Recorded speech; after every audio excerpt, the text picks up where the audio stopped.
Hey guys, um, in this video tutorial, I'm going to teach you how to blur the background using Snapseed.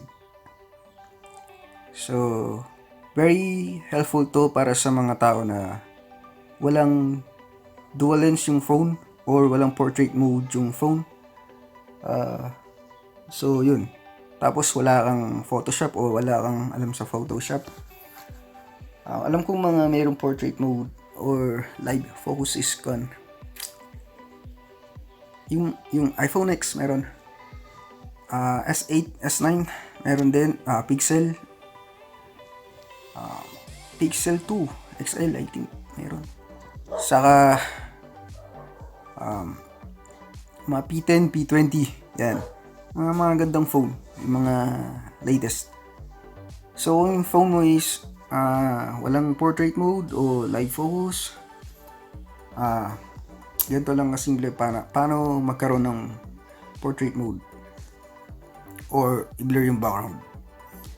First is download mo muna yung Snapseed sa App Store or sa Play Store, and then open mo, tapos mag-import ka ng photo na gusto mong i-edit. In my case, nag-open ako ng sa akin.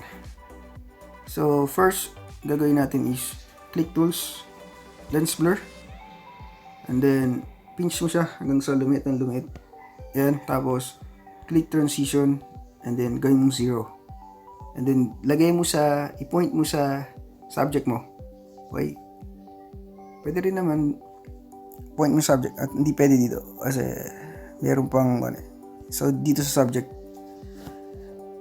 yung tatanggalan mo ng ng blur, doon mo siya ilalagay. Okay? So dito sa blur strength, kung gaano ka blur yung background na gusto mo. Sa akin 30, yun na yung gusto ko. Ito naman sa bokeh, bokeh effects naman, iba-iba.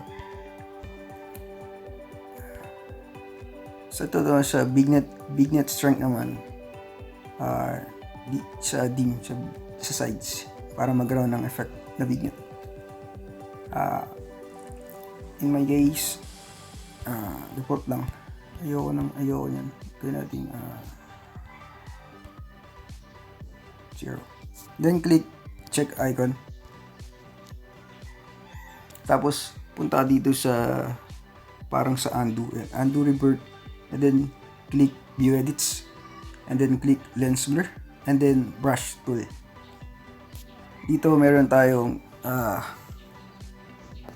tools. Ito yung ito saka ito. Yan. So dito, pag click mo to, lalabas yung blur. Pag click mo yung eye icon, lalabas yung mask effect.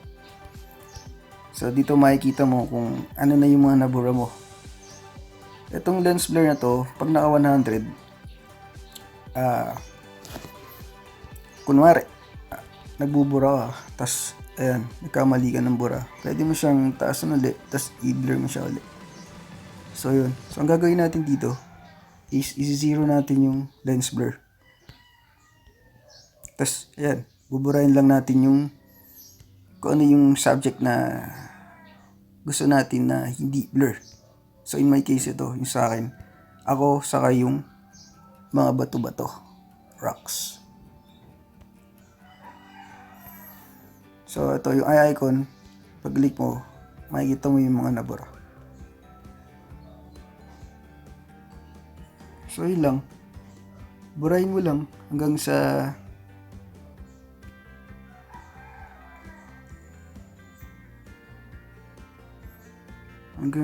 matanggal yung blur sa subject mo.